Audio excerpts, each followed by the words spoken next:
Friends, thank you for being here today. We stand at a precipice looking over the edge of a financial era that is rapidly vanishing into history.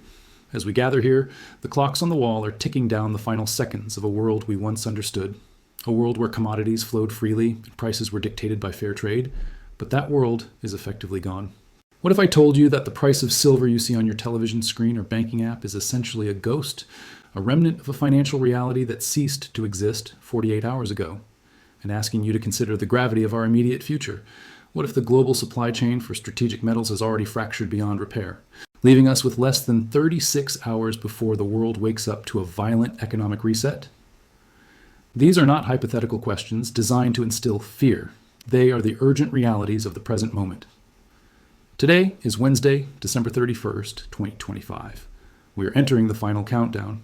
In exactly 36 hours, the sun will rise on January the 2nd, the holiday season will conclude, and the comprehensive export ban on silver by the People's Republic of China will become active law.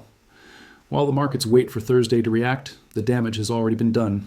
The bifurcation, the splitting of the market that we have warned about, has evolved from a fracture into an unbridgeable chasm.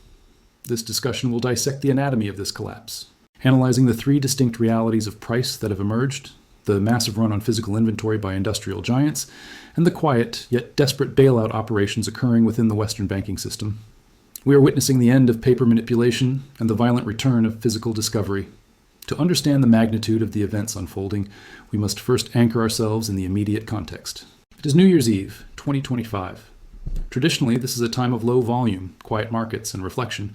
Bankers and traders are usually closing their books, eager to start the holiday. But this year, the silence is deceptive. Behind the closed doors of risk management offices in New York and London, there is panic. The catalyst is the impending activation of China's export ban. For decades, the West has relied on a steady stream of materials flowing from east to west to balance global prices. That flow stops in 36 hours. The market knows this. The industrial consumers know this. And they have realized that they do not have the luxury of waiting until January the 2nd to secure their future. The thesis of our discussion today is simple but profound. The global market is not waiting for the law to pass. The structural damage to the pricing mechanism has already occurred. We are currently living through a 48-hour window where the laws of economics are being rewritten, and those who are relying on outdated information, specifically the spot price of silver, are making a catastrophic error in judgment. This brings us to the most critical development we must understand: the death of the singular global price. For the last half-century, we have operated under the assumption that an ounce of silver costs the same in New York as it does in Shanghai or London. Give or take a few cents for shipping. That assumption has been shattered. As of this afternoon, the global silver market has fractured into three distinct tiers. If you're looking at your standard financial news terminal, you're looking at the wrong reality. You're looking at a zombie price that no longer reflects the physical world. Let us examine these three tiers to understand the true value of the metal. First, let's look at the panic price emerging from Shanghai. The Shanghai Futures Exchange closed its final session of the year with silver trading at an equivalent of 84.55. This is not a speculative number. This is the price being paid by the manufacturing capital of the world. China is the epicenter of global electronics and solar panel production. The entities bidding the price up to nearly $85 are not day traders or speculators. They are industrial giants that consume the metal to exist. They are desperate. They are front-running the ban, paying whatever is necessary to secure physical inventory before the export doors lock in 36 hours. This price represents the raw, unfiltered urgency of industrial demand meeting a vanishing supply. Next, we must consider the honest physical price found in the Middle East. This second reality is found specifically in the physical souks of the UAE and Dubai. Here, we have confirmed live transaction prices averaging $79.61. This tier is crucial because it represents the honest physical market outside of the immediate export ban zone. It is not in a state of total panic like China, but it is incredibly tight. The fact that physical silver is trading here at nearly $80 tells us that the shortage is global. The market is demanding a premium. It is signaling that even where trade is still legal, physical metal commands a price significantly higher than the paper derivatives in the West. And then we have the third reality, the zombie price of New York. Currently, the COMEX spot price sits at $72.15. This is the number flashing on CNBC and banking apps. It is a lie. Let us do the math. There's a spread of $12.40 between the price in New York and the price in Shanghai. That is a 17.2% premium. In a functioning global economy, a spread of this magnitude on a fungible commodity is an impossibility. It violates the basic laws of market physics. In a normal market, arbitrage traders, banks and hedge funds, exist to close this gap. They would buy every ounce available in New York for $72 and sell it in Shanghai for $84, making billions in risk-free profit. But they aren't doing it. The gap isn't closing, it is widening. Why? Because arbitrage is dead. The traders know they cannot move the metal. They know that the January 2nd deadline is a hard wall. If they buy silver in New York today, they physically cannot ship it, clear customs, and land it in Shanghai before the licenses go active in 36 hours. The logistical bridge has been burned. New York has become an island of paper trading, stranded in a sea of physical shortage. The price of $72.15 is merely the value of a paper contract that nobody wants, while the real world trades at $84. But while the price disparity is a symptom, the volume of delivery demands is the smoking gun. It is the clearest indicator that the confidence in the paper market has collapsed. We have just received the delivery data for today's session, and it confirms the worst fears of the banking establishment. Yesterday, we mocked the low volume on the COMEX. Out of billions of paper ounces traded, only 345,000 ounces stood for delivery. It was a joke, evidence that the market was purely a casino for speculators. But today, the joke is over. The preliminary delivery notices for the December 31st session show an explosion in physical demand. Let's break down the math to understand the sheer scale of this raid. When you take those 1,847 contracts and multiply them by the standard 5,000 ounces per contract, you arrive at a staggering total of 9,235,000 ounces. Compare that to yesterday's paltry 345,000 ounces, and we are witnessing a 26-fold increase in physical demand in a single day. This is not a pickup in volume. This is a raid. This is a panic event. Nearly 2,000 large entities, banks, hedge funds, and industrial conglomerates have looked at the calendar, seen the approach of January 2nd, and simultaneously hit the deliver button. They are no longer content to roll their contracts forward or hold paper exposure. They want the bars. They are cashing out their chips before the casino closes. This massive spike creates a lethal trap for the bullion banks. The banks that sold these contracts, the shorts, thought they were just hedging or speculating. They assumed the buyers would roll the contracts over.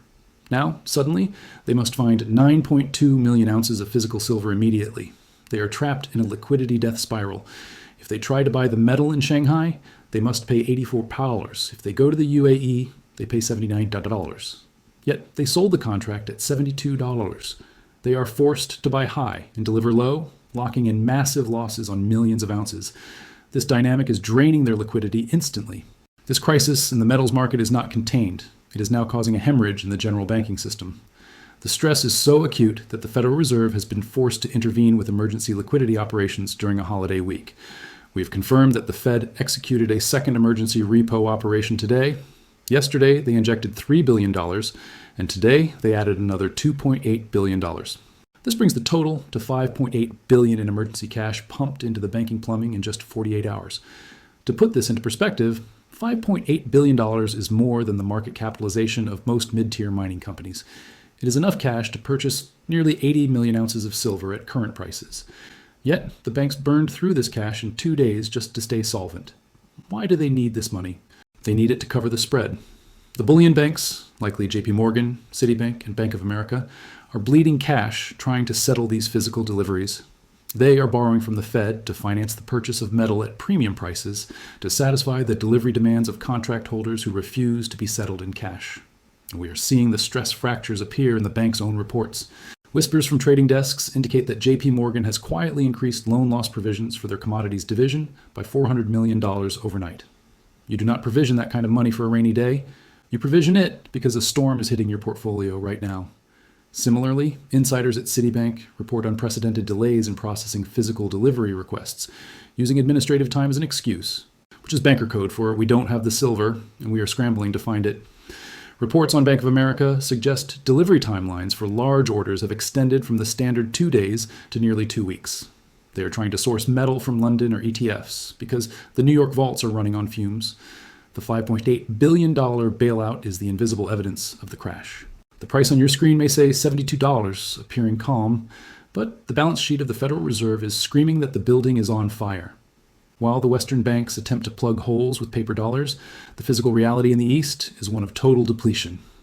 The situation in Shanghai has accelerated from a strategic vacuum operation to a complete gutting of the exchange. We need to talk about the drain on the vaults. Yesterday, we reported that 41 tons of silver were withdrawn from the Shanghai Gold Exchange. Today, the data confirms a second wave, with another 43 tons withdrawn during the December 31st session. This brings the total withdrawal to 84 metric tons in just 48 hours. This represents roughly 2.7 million ounces removed from registered stockpiles and driven into the dark. The withdrawal rate has increased by 1,400% compared to normal trading volumes. Currently, the Shanghai inventory has crashed to 727 tons. At this rate of burn, draining roughly 3.5% of the entire exchange as inventory daily, the exchange will be mathematically empty in less than a month.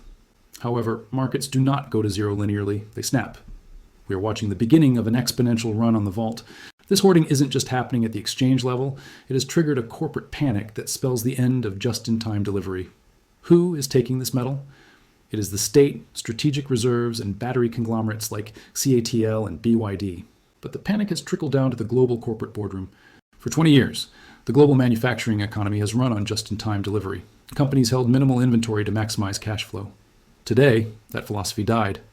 Major industrial giants have realized that just-in-time is about to become not in time. Credible reports indicate that Samsung, a massive consumer of silver for electronics, has executed emergency procurement orders to secure 6 months of silver supply. They have shifted from holding 2 weeks of inventory to 26 weeks overnight. They know that paying a $5 or $10 premium is irrelevant compared to the cost of halting production lines. Meanwhile, internal memos from Tesla's procurement division authorize purchasing managers to pay above spot to secure immediate physical delivery for EV batteries and solar roofs. In China, solar manufacturers are vacuuming up domestic supply to ensure they can dominate the energy transition, regardless of the export ban. These companies are not looking at charts, they are looking at survival. They are engaging in preemptive logistical capture, securing the atoms before the politicians seal the borders. However, friends, there is a layer to this crisis deeper than smartphones or electric cars. We must confront the strategic checkmate. While we focus on Samsung and Tesla, we are ignoring the elephant in the room: national security. This export ban is not merely an economic policy, it is a geopolitical weapon. We need to step back and realize that silver is not just money, and it is not just an industrial input. It is the single most conductive element on the periodic table. It is the indispensable metal of modern warfare and advanced technology. Consider the reality of our defense infrastructure: the Tomahawk cruise missile, the Apache helicopter, the F-35 fighter jet, and every satellite that guides them. None of these function without silver. It is essential for the contacts, the guidance systems, and the batteries that power our military capability. For decades, the Department of Defense relied on the open market to source this material, assuming that global trade would always remain free and fluid. That assumption has been the Achilles heel of Western security, and China has just severed the tendon. What few Americans realize, and what is rarely discussed in the mainstream media, is that the United States government no longer maintains a strategic stockpile of silver. We sold the last of our strategic reserves decades ago, believing that we could always print dollars to buy what we needed. We traded physical security for paper supremacy. But here is the hard truth we face in 36 hours. You cannot print a strategic mineral. When the Chinese export ban goes live, the United States military-industrial complex will find itself in a naked position, dependent on a supply chain that has just been weaponized against it. This is why the Silvergeddon scenario is so dangerous. It is not just about a bank run in New York. It is about the tech war evolving into a resource war. By locking down the silver supply, China is effectively throttling the speed of the global energy transition and the production capacity of Western defense contractors. They are not just cornering a market. They are flipping the switch on the global power structure. Think about the implications of an unobtainium scenario. In economics, we talk about price elasticity, how demand changes when prices rise.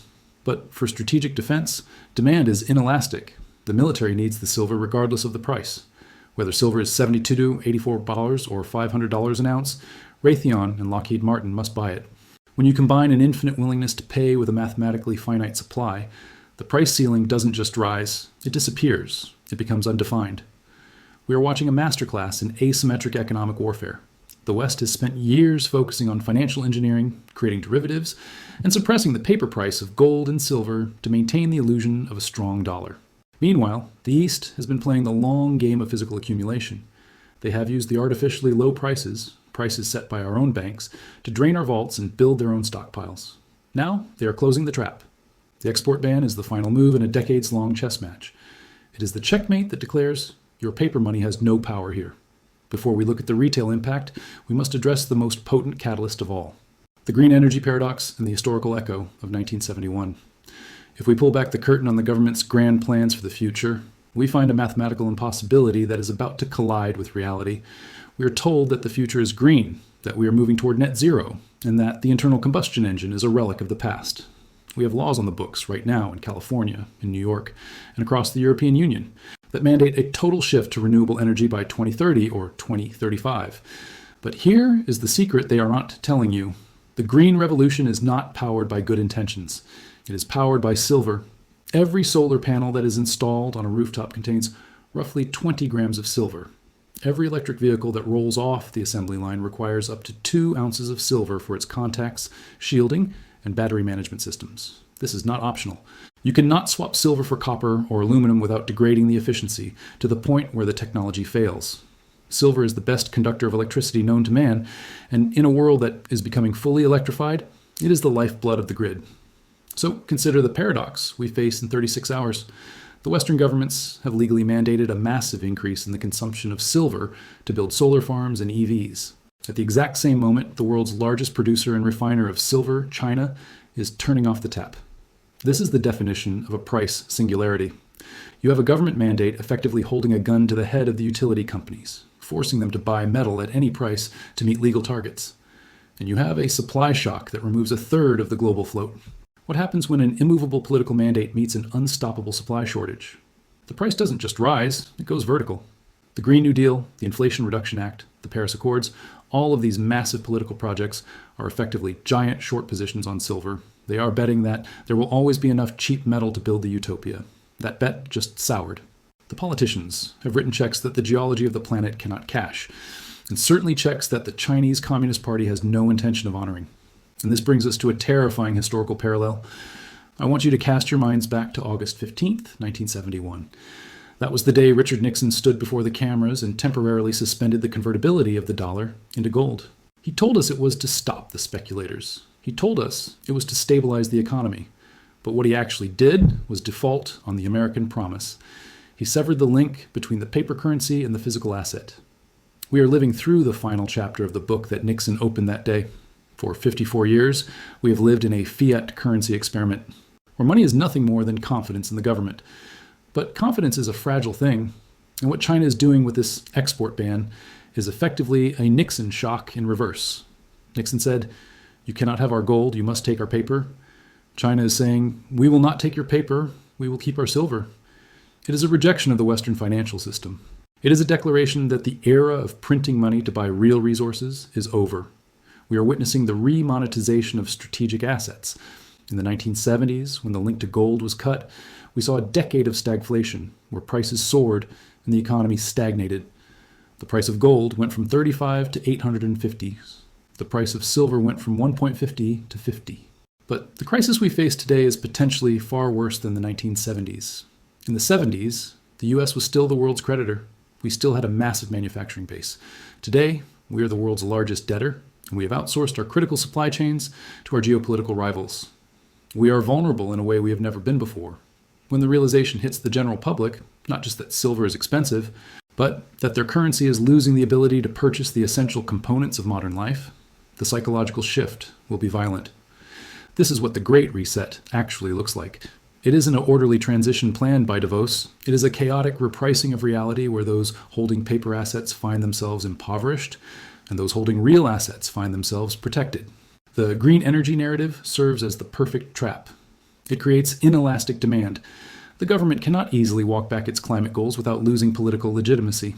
So they will print more money to subsidize the cost of solar panels and EVs, which will only drive the price of silver higher, which will require more printing. It is a doom loop, a feedback loop of inflation that destroys the purchasing power of the dollar while elevating the value of the metal. This is why the panic price in Shanghai is just the beginning. It is the first tremor of an earthquake that will shatter the complacency of the Western consumer. You are being presented with a binary choice. Do you trust the paper promises of a bankrupt state? Or do you trust the chemical and physical properties of an element that has been money for 5,000 years?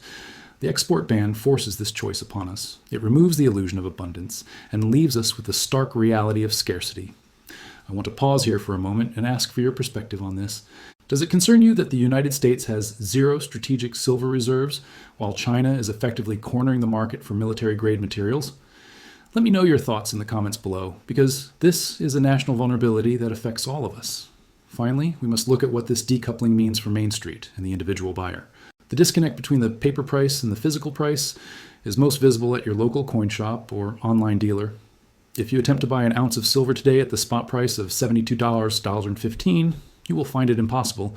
The street price has completely decoupled from the COMEX price. If you look at Silver Eagles, the standard government-issued bullion coin now commands a premium of over 12. This puts the real acquisition cost at roughly 84, exactly matching the price in Shanghai. Similarly, generic rounds are trading at $8 over spot, a premium that used to be 90 cents. This is an 800% increase in the cost of physical acquisition. Dealers are also putting up barriers. We are seeing major wholesalers halt sales or post out-of-stock notices. Even more alarming are the pre-order buttons with estimated shipping times of 6 weeks. In a volatile market, a 6-week delay is a massive risk. It implies the mints are backed up and the refiners are empty. The retail market, just like the industrial market, has voted with its wallet. It has decided that silver is worth $84, not $72. The only entity that hasn't admitted this yet is the COMEX, but its influence is waning by the hour. As we stare down the final 36 hours, I want to map out exactly what you can expect when the markets reopen. We must prepare for the endgame. The timeline for the Silvergeddon scenario is set and will unfold in 3 distinct phases. In the first phase, over the next 12 hours, we face the last train. This is the final window of liquidity as markets close for the holiday. This is the last chance for paper shorts to cover and for individuals to secure physical metal before premiums likely jump again. The price on the screen is irrelevant. Possession is the only metric that matters. Following this, we enter the second phase tomorrow, which I call the void. The markets will be closed and the screens will be dark. However, this will be the most stressful day in banking history. Risk managers will be calculating the 9 million ounce hole in their balance sheets, knowing they cannot source the metal. Industrial CEOs will be making off-market deals, bidding in the dark to secure supply chains. Finally, when the bell rings on Friday, we arrive at Silvergeddon. When the sun rises on January the 2nd, the China export ban will be active law, and the supply chain will be officially severed. We forecast a historic gap up in the opening price.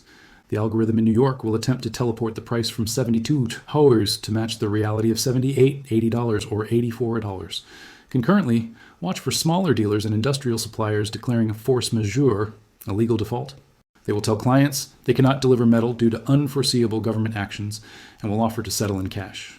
But investors will reject the offer of $72 back. Nobody wants paper currency that is being printed by the billions to bail out banks. They want the asset that protects against that very inflation. Friends, ultimately, we are witnessing the final transfer of wealth. For 40 years, wealth has been siphoned from physical holders to paper speculators who use leverage to suppress the price. That mechanism is breaking. Gravity is taking over. China has removed the physical buffer. The Federal Reserve has exhausted the liquidity buffer. The industrial buyers have exhausted the inventory buffer. There are no buffers left, only the naked truth of supply and demand. Do not look at the volatility ahead and feel fear. Look at it and understand that the losses on paper are meaningless if you hold the physical asset. You are holding the material that Samsung needs, that Tesla needs, and that China is hoarding. You are holding the only form of money that cannot be printed, hacked, or defaulted on. If you are finding value in this unfiltered analysis and want to stay ahead of the coming reset, please take a moment to like this video and subscribe to the channel. It helps us get this warning out to as many people as possible before the window of opportunity closes. The era of paper silver ends tonight. The era of strategic silver begins on Friday. The 36-hour countdown is running. I urge you to hold fast, stay safe, and prepare for the repricing of a lifetime.